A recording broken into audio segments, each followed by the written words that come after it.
¿Qué es transformación? ¿Qué entienden? Sí.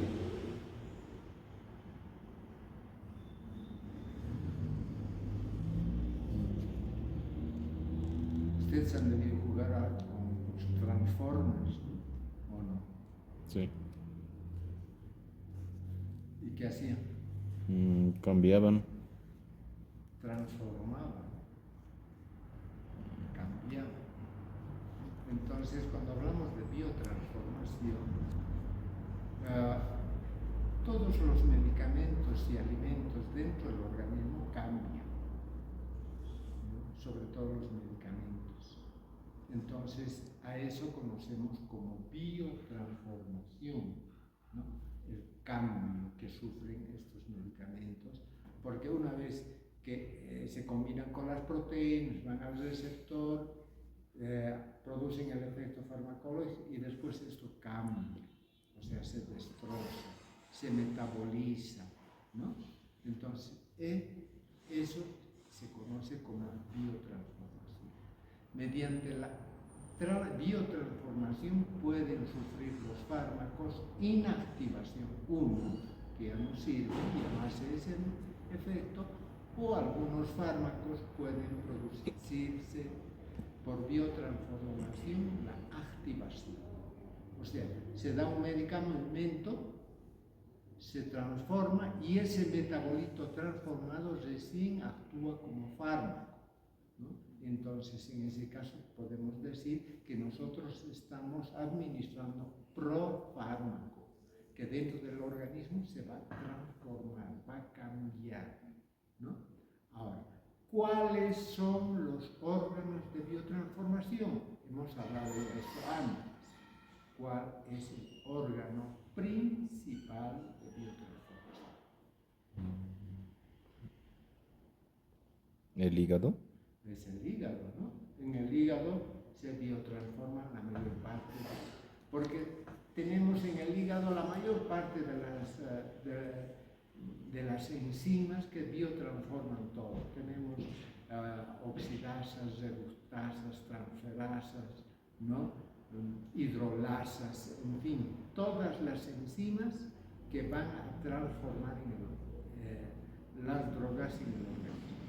Pero el hígado, si bien es el principal órgano de biotransformación, no es el único, digamos, o el único lugar donde se biotransforma.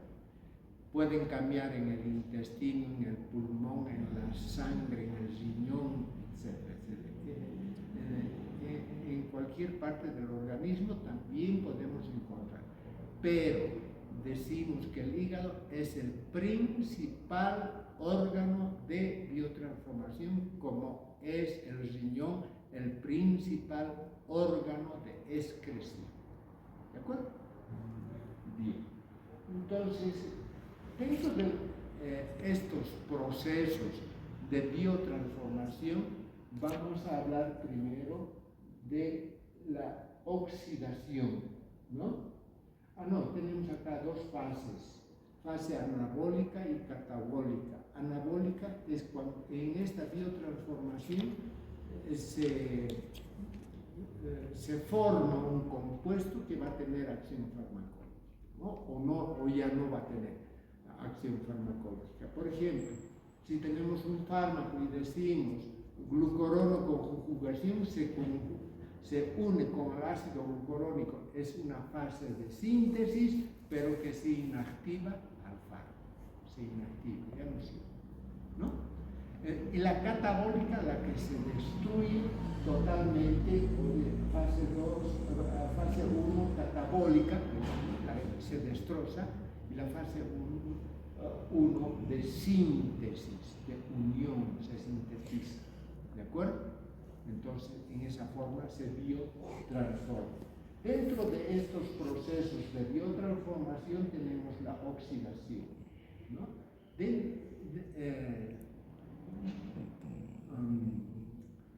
Dentro de este proceso, ¿cómo definimos oxidación?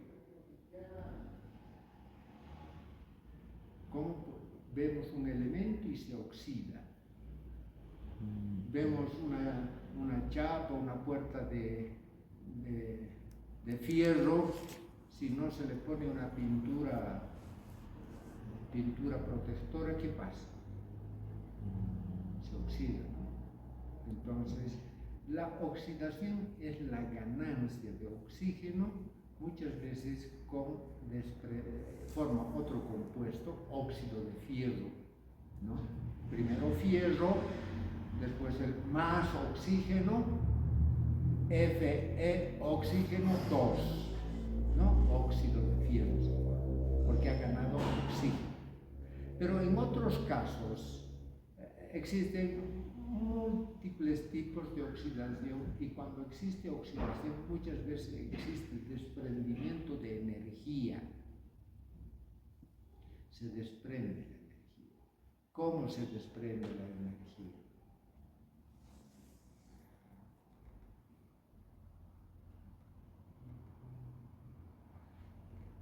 Producción de calor, pues. Si ahorita agarro de esta manera y le pongo aquí alguna forma con esta madera, pues nos asamos, ¿no? Hay desprendimiento de calor, de energía. Cuando ponemos gasolina a un coche, que ahora que no hay, no ponemos nada, entonces el motor dosifica, manda una cantidad de gasolina al pistón y la bujía hace una chispa y lo prende, ¿no? Entonces oxida y existe desprendimiento de calor y energía. Esa energía se utiliza, digamos, el envolvota, entonces es como el pedal de un triciclo. El niño hace esto, ¿verdad? Igualito hacia el émbolo del auto, a través del cigüeñal que le llamamos. Se da vueltas y eso se transmite a las ruedas. Entonces en el organismo también tenemos eso, ¿no? Se oxida. A ver, un ejemplo de oxidación en el organismo. Igual que en el organismo está bien dosificado esto, ¿no? Igual que en el auto. Un ejemplo, a ver, con desprendimiento de energía y calor. La oxidación de la glucosa, pues, que se produce a nivel de los músculos, ¿no? La glucosa se oxida y ¿qué pasa? Si yo hago ejercicios, ¿qué hago? Hay mucho dinamismo, ¿no? Mucho movimiento. ¿Y qué pasa en el movimiento? Hay oxidación con desprendimiento de energía, aumenta mucho la temperatura del organismo. ¿Y qué hace el organismo? Transpira, pues cuando uno hace ejercicios se desarropa, ¿no? Se saca cualquier abrigo y empieza a transpirar, y mediante la transpiración está perdiendo calor. Y como se necesita harto oxígeno, el organismo, ¿qué hace? Metiendo más oxígeno, ¿no? Mientras no exista mucha oxidación, entonces uno anda tranquilo, es suficiente lo que se inspira para oxidar y tener los movimientos limitados, funcionando todos los órganos, ¿no? El cerebro, principalmente el cerebro, corazón, riñón, etc. Todo lo dinámico, entonces necesita energía. Entonces, en ese proceso se produce la oxidación, y lógicamente que también se oxidan los medicamentos que nosotros introducimos, ¿no? Por ejemplo, los aldehídos, los alcoholes y los compuestos heterocíclicos se oxidan dentro del organismo, ¿no? Entonces, ahora, ¿cómo definimos oxidación? Es pérdida de hidrógeno, ganancia de oxígeno, ¿no? Entonces, en este caso,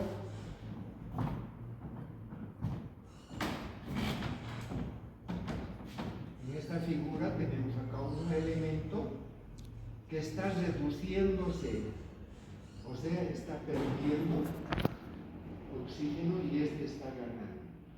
Entonces, esta es una oxidación y esta es una reducción.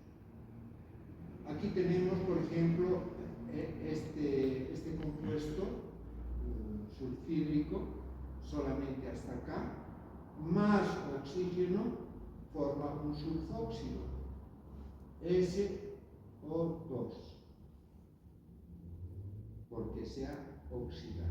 Esa es la oxidación propiamente dicha, ¿no? Entonces, dentro de lo que es la oxidación propiamente dicha, tenemos otros procesos de oxidación también.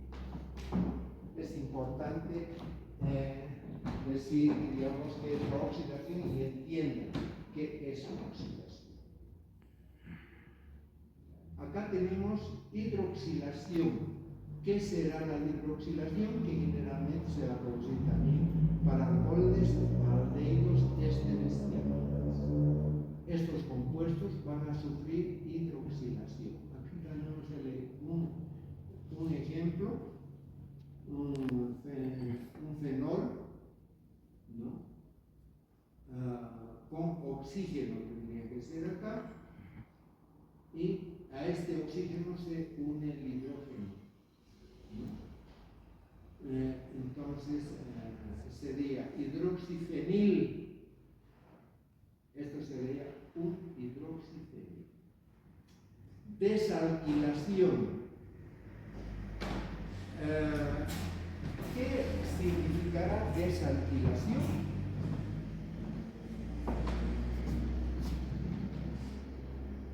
¿Qué es alquilo? ¿Qué es alquilo?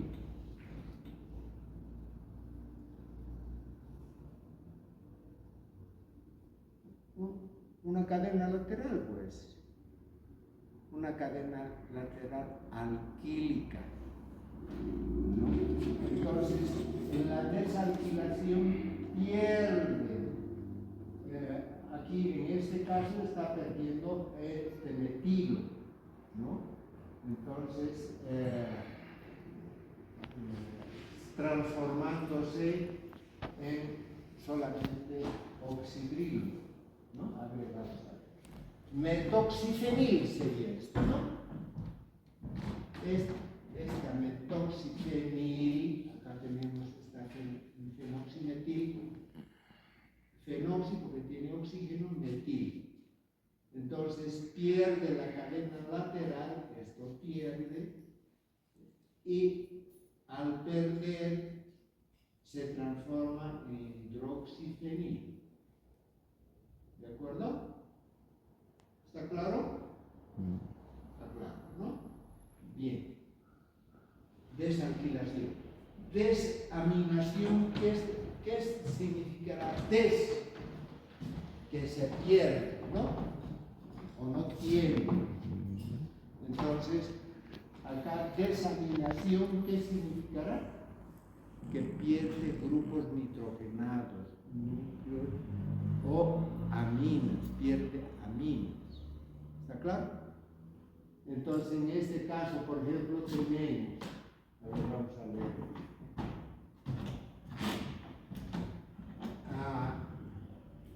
Tenemos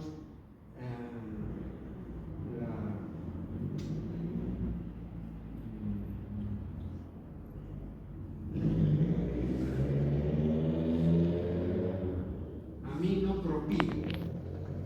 Aquí tenemos aminopropil, ¿no? Entonces, por desaminación se pierde el grupo amino. ¿Y en qué se va a transformar? Propano. Se transforma en un éster, ¿verdad? Éster propílico. Propílico. Con desprendimiento de un grupo nitrogenado. Desulfuración, pérdida del grupo sulfidrilo, ¿no? Desulfuración directa. Este puente de azufre se pierde, ¿no? Con desprendimiento de ácido sulfídrico.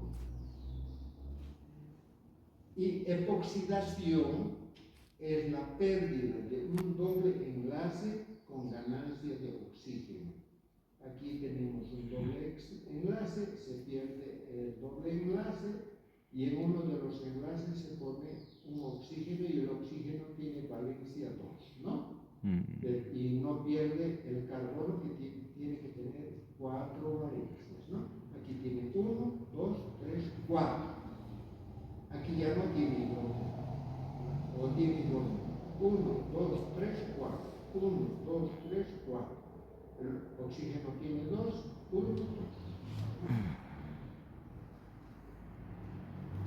Reducción es un proceso inverso a la oxidación, en la ganancia de hidrógeno, ¿no? Generalmente, en algunos casos, en la reducción va a haber una pérdida de oxígeno, ganancia de hidrógeno, y puede haber en algunos casos la activación del fármaco, ¿no? Por ejemplo, ahí damos un nitrobenceno, que es bastante tóxico el nitrobenceno. Entonces, introducimos al organismo este nitrobenceno, se va a producir la biotransformación, en este caso la reducción, y se transforma ácido sulfanilamina o sulfoamina sería, ¿no? O anilina también. Ustedes ven acá, pierde el oxígeno, hay hidrógeno 2, oxígeno 2 en la sulfocrisoidina y se transforma en sulfanilamina, que es una sustancia antibacteriana, pertenece a las sulfas, ¿no? Entonces tenemos esa biotransformación. Después tenemos la hidrólisis. Hidro, ¿qué significa? Agua. Si ustedes se dan cuenta, todas las palabras tienen su significado. No es necesario aprender de memoria. Hidro, ¿qué significa? Agua. Agua, ¿no? Entonces, hidroxilación, ¿qué significará? Pérdida de agua. O desdoblamiento de una sustancia en dos por acción del agua.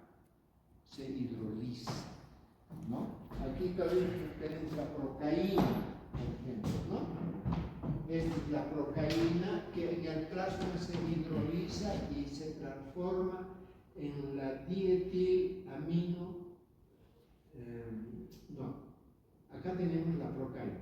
Se transforma en la dietilaminoetanol más el ácido paraminobenzoico, ¿no? Para en porción para, ¿no? O sea, paralelo, opuesto, al lado opuesto. Aquí tenemos el nitrógeno y ahora, esto por acción del agua, esta procaína se transforma en di-2 etilos, dietilaminoetanol, etanol, alcohol, ¿no? Entonces aquí tenemos la hidrólisis. Y la conjugación, la unión, aquí viene el proceso 2, ¿no? La primera ha sido de catálisis y la segunda de unión, ¿no? De formación, de anabolismo, ¿verdad? Entonces tenemos diferentes procesos. Conjugación con el ácido glucurónico, que se conoce como el nombre de glucuronoconjugación, con el ácido sulfúrico, sulfoconjugación, con el ácido acético, acetilación, ¿no? La glicocolo-conjugación con la glicina, la metilación con grupos metilo, ¿no?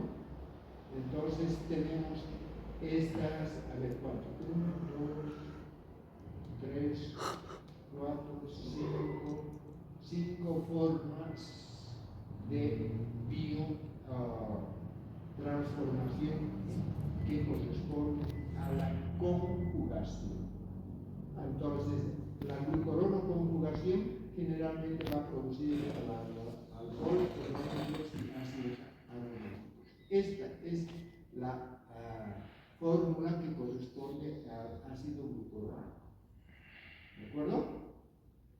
Entonces tenemos la glucuronoconjugación, la sulfoconjugación como el ácido sulfúrico. Por este medio se transforman los fenoles, alcoholes y ácidos aromáticos. La acetilación, que forma ácido acético, no sé si tenemos acá un ácido acético. Bueno, no tenemos. Pero es COO hidrógeno, ¿no?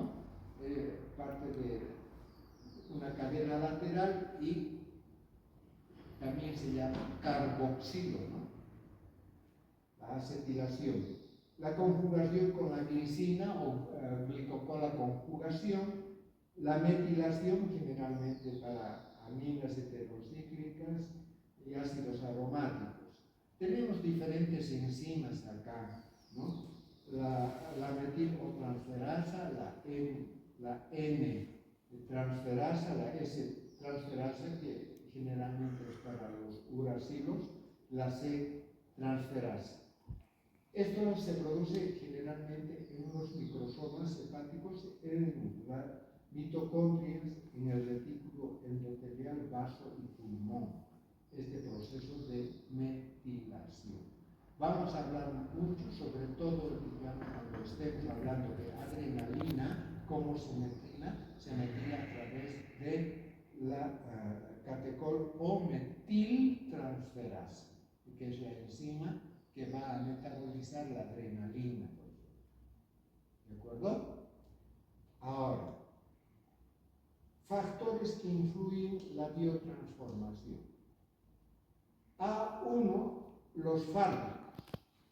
Los fármacos, el mismo fármaco u otros fármacos pueden producir, acelerar o retardar la biotransformación. Uno, tenemos la inducción, el propio fármaco. Cuando administramos un fármaco, estimula a algunas enzimas que van a transformar ese medicamento, esa sustancia química, ¿no? El organismo de por sí empieza a estimular la producción de esas enzimas que van a destruir a ese fármaco. El propio fármaco está estimulando a la producción de enzimas, como si estuviera diciendo destrúyanme, metabolicen. Entonces aquí tenemos la inducción enzimática, tales como la aminopirina. La aminopirina estimula a sí mismo para que se biotransforme, ¿no? Dentro de esto tenemos la inducción, la autoinducción, ¿no? Como la fenilbutasona, que se transforma en un clorpromazina. Ahora tenemos la inhibición enzimática. Algunos fármacos van a producir inhibición enzimática. ¿Qué quiere decir? Que va a inhibir a enzimas y que puede ser de dos tipos, competitiva y no competitiva. Competitiva porque tenemos una reacción, ¿no? Generalmente, enzima-sustrato, enzima-fármaco, en este caso sería, ¿no? O sea, los fármacos se destruyen siempre por enzimas. ¿Qué enzimas les he dicho que destruyen los fármacos? ¿Qué enzimas les he dicho? Oxidasas, transferasas, metilasas, ¿no? Hidrolasas, diferentes enzimas que destruyen los fármacos, que aceleran estos procesos de biotransformación que hemos indicado. ¿Verdad? ¿O no?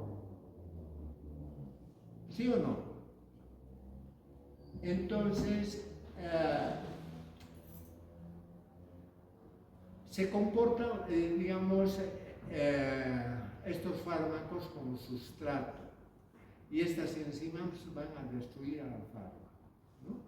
Entonces puede ser competitiva, que en vez de ir la enzima va a ir, digamos, el inhibidor. Acá tenemos esta enzima y este es el sustrato, ¿no? Entonces, esta enzima va a destruir este fármaco.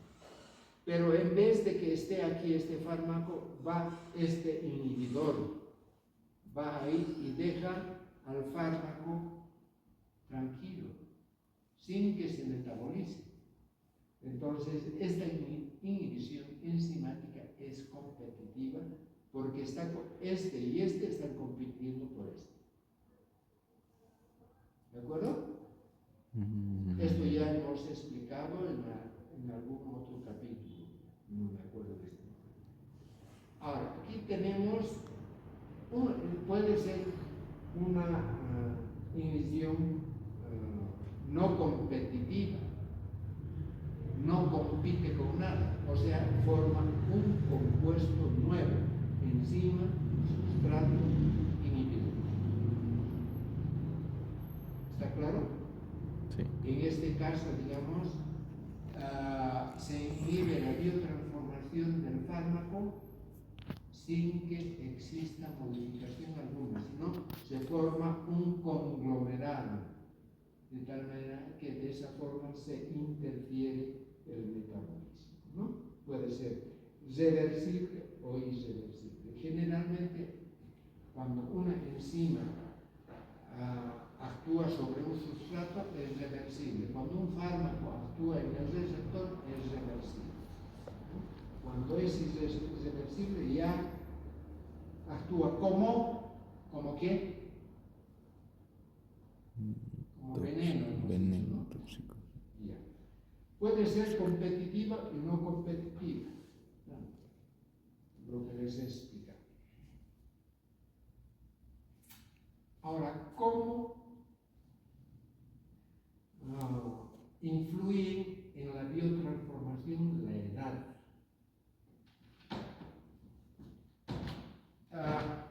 Cuando damos algunos medicamentos, sobre todo en un niño, por ejemplo, los órganos de biotransformación y detoxicación en el hígado puede ser que no esté maduro, ¿no? Si le damos a un niño pequeño, digamos, sulfas, entonces vamos a producirle lo que se llama el síndrome gris. Su piel se hace color ceniza. Entonces, porque falta el órgano de detoxicación, el órgano de biotransformación no está produciendo las enzimas necesarias como para detoxicar, para destruir esta sulfa, ¿de acuerdo? Entonces se puede producir el síndrome gris. Cuando existe, digamos, inmadurez también y existe una sobrecarga de bilirrubina por alguna razón, puede producirse el kernicterus, que se llama. O sea, esos niños que se transforman en palo. Hay una contracción muscular, digamos, tetánica, ¿sí? Son palos, ¿no? Si le pones la nuca y los talones sobre algo, entonces va a seguir recto. La contracción muscular es tan fuerte que... Porque a un niño normal le ponen así, ¡pum!, se va a caer, ¿verdad? Pero a un niño que tiene kernicterus no pasa eso. Entonces, la edad, en los ancianos, por ejemplo, los órganos de detoxicación ya están, digamos, agotados, cansados, ¿no? Entonces, la biotransformación también y la excreción también están, digamos, disminuidos, ¿no? Después, alteraciones patológicas, lógico, ¿no? Si tenemos una cirrosis hepática, entonces no va a biotransformar casi nada, entonces se va a producir fenómenos de sobredosificación regenerativa. Lo mismo que el riñón, cuando está mal y no se elimina el fármaco, puede producirse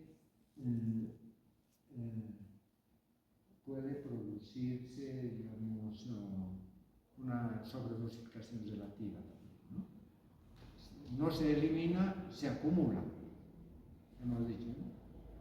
Así, cuando estuvimos hablando de biodisponibilidad, cuando la administración sobrepasa a la excreción, que hemos dicho, que se produce acumulación. Depósitos. ¿No? Ya. Entonces vamos a hablar ahora de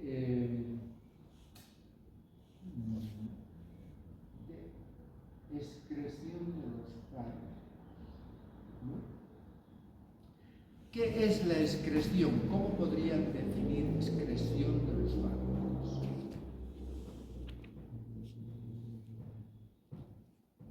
¿Cómo se podría definir? La excreción es un proceso inverso a la absorción. O sea, absorción, la entrada de las sustancias al organismo; excreción es la salida de estos fármacos al exterior, ¿no? Entonces, por eso decimos que la excreción es un proceso inverso a la absorción. Los mecanismos son los mismos que para la absorción, ¿no? Entonces, es necesario conocer el órgano por el cual se va a eliminar los fármacos, porque nos podemos, digamos, tratar el órgano de excreción. A ver, ¿cómo? Si tengo una infección urinaria y sé que un fármaco, por ejemplo las sulfas, se van a eliminar por vía urinaria, se va a concentrar bastante a nivel de la vejiga. Si tengo una infección vesical, entonces ese fármaco que se elimina por orina principalmente me va a servir para tratar ese órgano. Por eso decimos, para tratar el órgano de excreción. Si se va a concentrar a nivel del intestino, podemos dar ese fármaco para tratar, digamos, una infección a nivel intestinal, ¿no? Y así, para, digamos, si vamos a ver que ese fármaco tiene selectividad por algún tejido, nos puede servir para tratar, digamos, ese tejido o ese órgano de alguna enfermedad, ¿no? Se nos hace más fácil, ¿no? 2, evitar los fenómenos tóxicos a nivel del órgano de excreción. Si sabemos que un órgano de tipo riñón o hígado está un poco delicado, está un poco insuficiente, y le damos un fármaco que puede ser en cierto grado nefrotóxico o hepatotóxico, no vamos a dar. Entonces nos hace discriminar. O damos en algunos casos y evitamos la administración en otros casos. Sobre todo si este órgano de excreción está enfermo, ¿no? 3, evitar la administración en un órgano de excreción dañado o enfermo, lo que les he dicho, ¿no? Muy bien. Entonces, ¿cuál es el órgano de excreción principal? El riñón. Hemos dicho. Los riñones. Los riñones. Entonces, ¿cómo podemos saber que ese riñón está mal, está enfermo? Primero, por la cantidad de filtración. Cuando hay poca filtración, ese riñón no anda muy bien, que digamos, ¿no? Entonces, ¿cuál será, digamos, la cantidad de filtración que puede haber? O normal es de 90 a 140 mililitros minuto. Ese es lo normal. Otra forma de saber es la creatinina, ¿no? La creatinina es de 80 a 140 miligramos por decilitro, o puede ser 0.4 a 1.4 miligramos por mililitro. En el libro está en ambos casos por decilitro. Entonces tienen que corregir, no es por decilitro, sino es por mililitro. O sea, 0.8 a 1.4 miligramos por mililitro. Y si eso multiplicamos por 10, va a ser 8 o 80 miligramos por decilitro, por decilitro, ¿no? Bueno, esos son los valores normales de creatinina. Entonces, cuando el filtrado glomerular es por debajo de los 50, podemos decir que existe cierto grado de insuficiencia renal, ¿no? Entonces, por 10 si el filtrado es de 10 mililitros minuto, existe una insuficiencia renal total. Está totalmente dañado este órgano de excreción, ¿no? Entonces,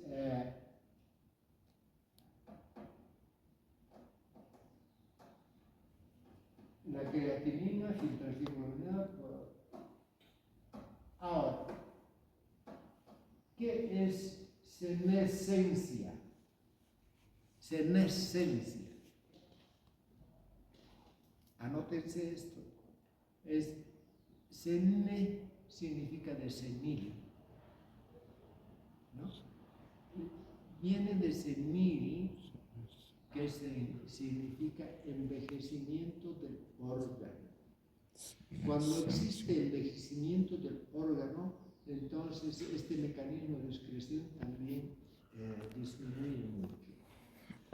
Consideramos un riñón enfermo cuando la filtración es de menos 50. Hasta entre 50 y 60 en un individuo mayor podemos considerar normal. ¿Está claro?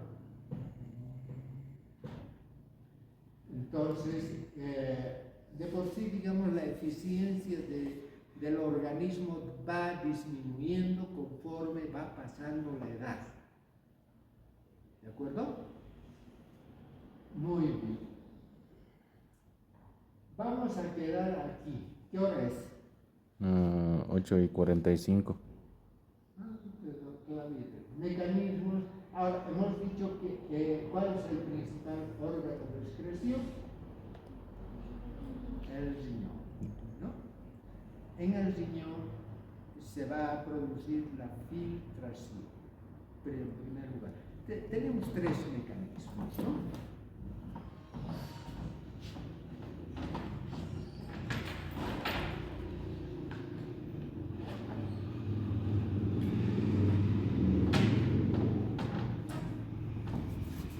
Tenemos el glomérulo,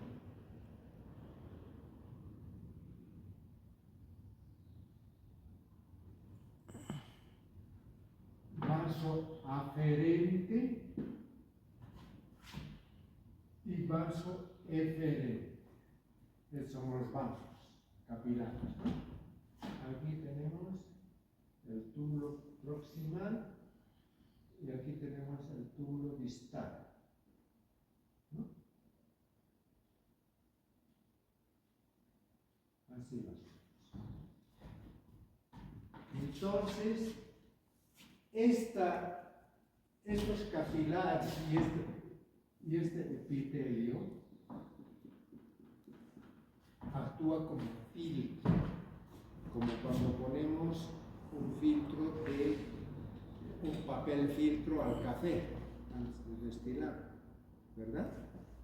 Entonces, esto funciona como filtro. Pasan las sustancias a través de esto, sustancias pequeñas, liposolubles, poco ionizados, dependiendo del pK y el pH del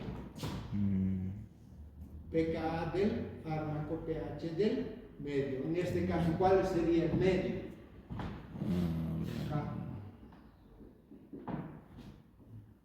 ¿Cuál es ese medio?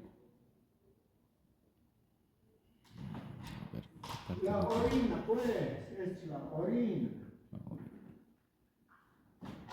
¿Qué se bota pues por el riñón? La orina, es lo que se forma. ¿Qué se forma? Orina, ¿o no? Entonces, aquí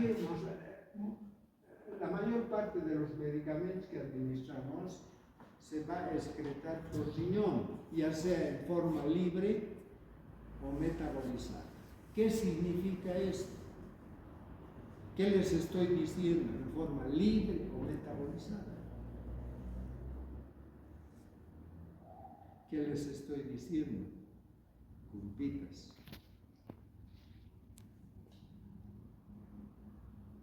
¿Ah? ¿Qué hemos dicho que es la excreción? El proceso inverso a la absorción. Proceso inverso a la absorción, ¿verdad? Sí. Entonces, para la absorción necesitamos que sea hidrosoluble, liposoluble, poco ionizado, ¿no? Entonces, esto depende de la ecuación de Henderson-Hasselbalch, ¿no? Las sustancias se absorben, digamos, dependiendo de sus factores y factores físicos, hemos dicho, ¿no? ¿Cuáles son esos factores físicos?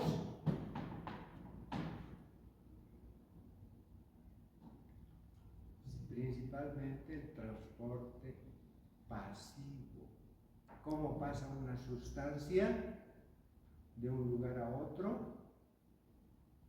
Por diferencia de concentración. Entonces, si hay mucha penicilina en el organismo, le hemos metido por vena, entonces va a llegar aquí y se va a filtrar, ¿no? Porque en la sangre hay más y aquí hay menos, ¿verdad? En la orina hay menos.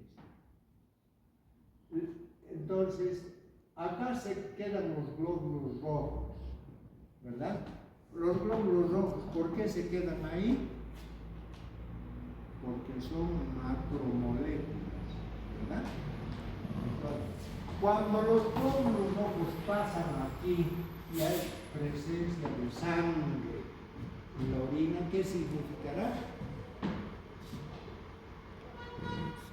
¿Qué se llama eso? Hematuria.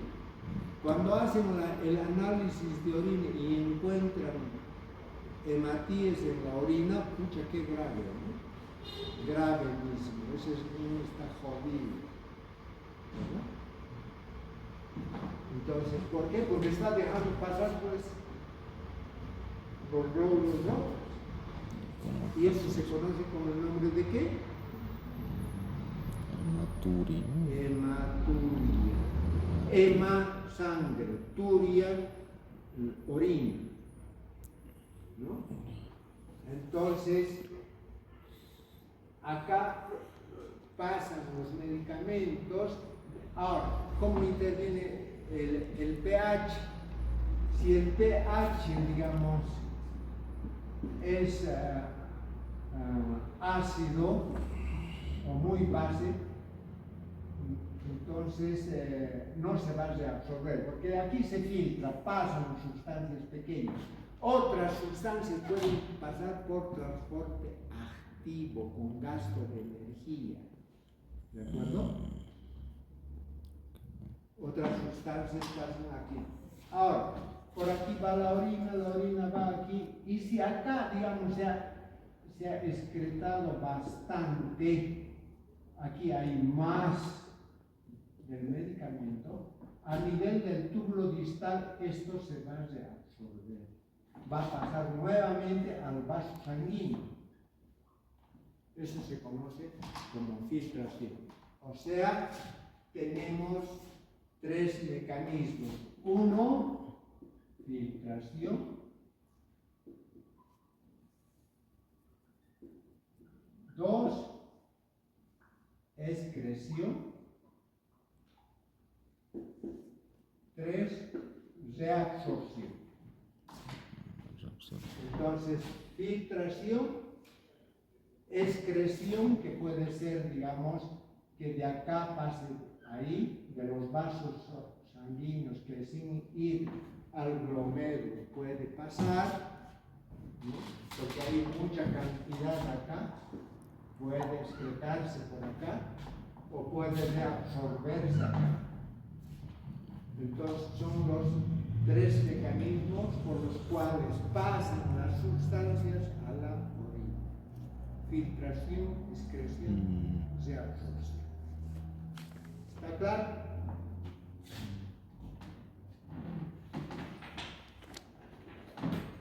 ¿Qué más? Filtración, excreción, reabsorción, concentración acumulada del faro. Ya.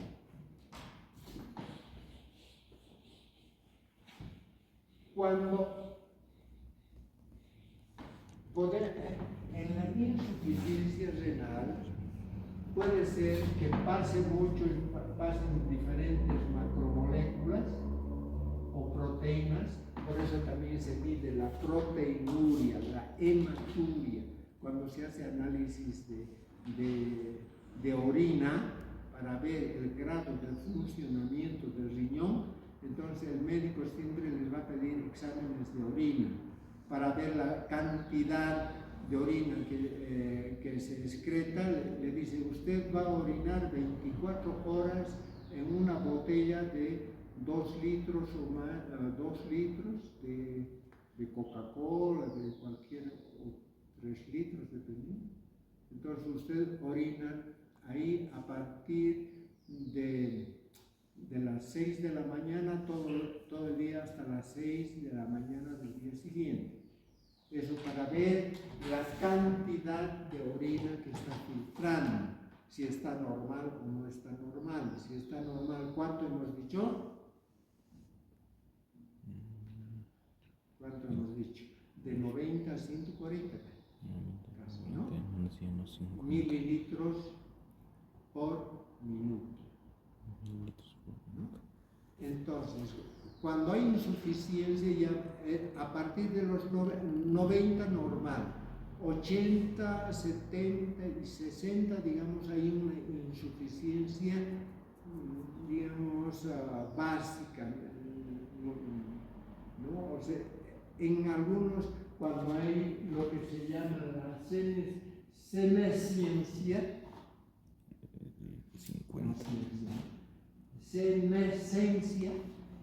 cuando se envejece el órgano, ya 70, 60 mililitros puede considerarse normal en un viejo. ¿De acuerdo? Bueno, entonces, por la cantidad, después que hemos dicho creatinina. ¿Qué es la creatinina? La creatinina es un producto del metabolismo de las proteínas que se tiene que eliminar por riñón. Cuando aumenta la creatinina en sangre, quiere decir que ese riñón también está enfermo, no está botando creatinina, ¿no? La creatinina es un compuesto nitrogenado, ¿no? Ya. Entonces, ahora, bueno, la reabsorción y la excreción dependen, digamos, de los coeficientes que existen coeficientes de grado de ionización y liposolubilidad. ¿Está claro? A ver, ¿qué más? De absorción muscular, concentración del fármaco en ya. Ahora, concentración del fármaco, ¿qué significa? Si no estamos botando el fármaco por acá, no se está filtrando porque existe, o no se está filtrando, ¿qué va a pasar? Se va a acumular, va a producir un efecto de pseudo, ¿qué? Pseudo sobredosificación o dosificación, sobredosificación relativa. No es real, pero se está acumulando. ¿Por qué? Porque no se está excretando, ¿no? Entonces, se está acumulando el fármaco, porque no se está botando a través de este órgano de excreción. ¿Está claro? Muy bien. Ahora, coeficiente de partición lípido-agua. ¿Qué significa este coeficiente de partición lípido-agua? El grado de liposolubilidad. Cuando un fármaco es liposoluble, se absorbe y se excreta fácilmente. ¿De acuerdo? Después, grado de ionización, pH en el líquido tubular. Ahora, esto podemos aprovechar también. Si yo estoy intoxicado con un fármaco, puedo hacer de que este fármaco se bote más rápido. ¿Cómo puedo hacer eso? O puedo hacer que no se excrete también, en caso, digamos, que necesite por alguna razón, que no se excrete tanto. Entonces, cambio el pH. Si es, por ejemplo, con ácido barbitúrico, que estoy intoxicado, alguien ha querido suicidarse y se ha metido pastillas para dormir cualquier cantidad, va al médico, entonces le va a dar diferentes sustancias como bicarbonato para que ese ácido se neutralice, y al neutralizar ese ácido se excrete mejor, porque si va a estar muy ionizado no se va a excretar. Entonces esta orina de acá lo alcalinizo para que se absorba o para que se elimine más y no se absorba. ¿Está claro? Aumento, ¿qué cosa? El grado de ionización. Porque hago que esto, entre el ácido y ácido y base se alejen cada vez más. Y si se alejan cada vez más, va a haber mayor ionización, y al haber mayor ionización no se va a reabsorber. En caso contrario, si el objeto es de que no se excrete y permanezca en el organismo, entonces disminuyo el grado de ionización. Si quiero acidificar, o si tengo un fármaco que es altamente básico y quiero eliminar, entonces esto voy a acidificar mediante la administración de ácido cítrico u otro ácido, ¿no? Ácido acético, ácido cítrico, puedo darle vinagre a ese paciente. Al darle vinagre, el vinagre es ácido acético, entonces lo acidifico su orina y entonces va a eliminar mejor esa sustancia que me está produciendo intoxicación. ¿Está claro? ¿Está claro o no está claro? Está claro, ¿no?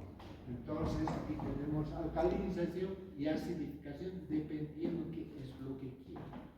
Entonces por eso que es muy importante saber el grado de funcionamiento renal, cómo se excreta, cuáles son los valores normales, qué puedo hacer para eliminar mejor, si es una sustancia ácida, si es una sustancia básica.